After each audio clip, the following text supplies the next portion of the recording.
มาทุกคนมากินส้มกันเด้อส้มมันมักกันเนี่ยก็เดินมักเฟืองฝรั่งคนอันนี้จะเป็นบางอย่างบ่ฮู้แต่ว่ามักส้มเนาะ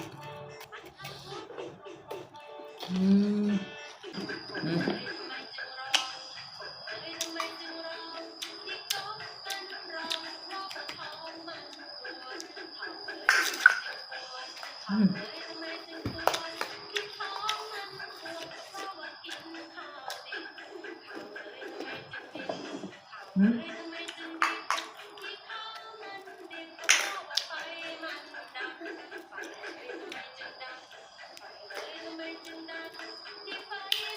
อันนี้มันหมากอย่างบ่ฮู้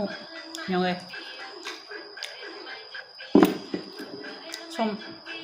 บ่ฮู้ซื้อมันหมากอย่างบ่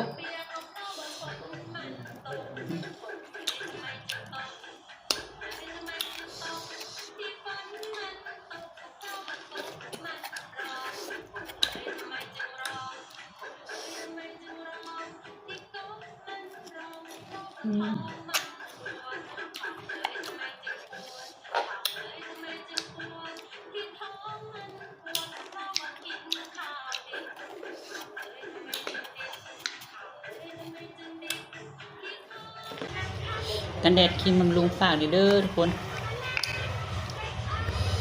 ทาเศร้าทาแรงเนาะ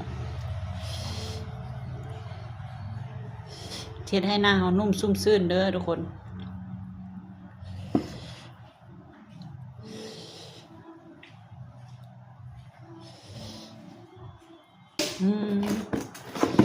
หน้าสดบ่ได้ใส่ฟิลเตอร์เด้อทุกคน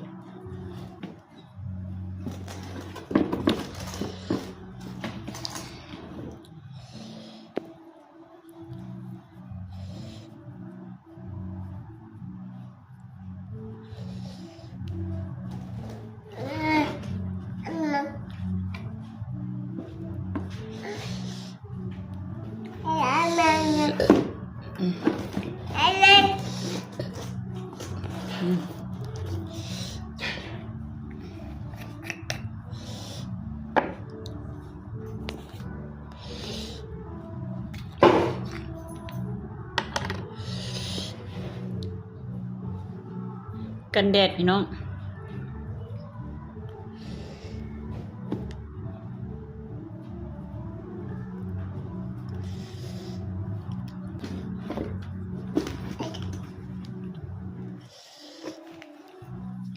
ทาน้อยๆก็ซึมซับดี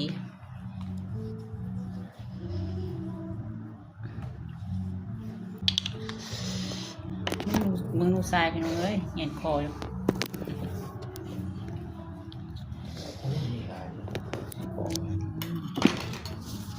บ๊ายบายแม่บ๊ายบาย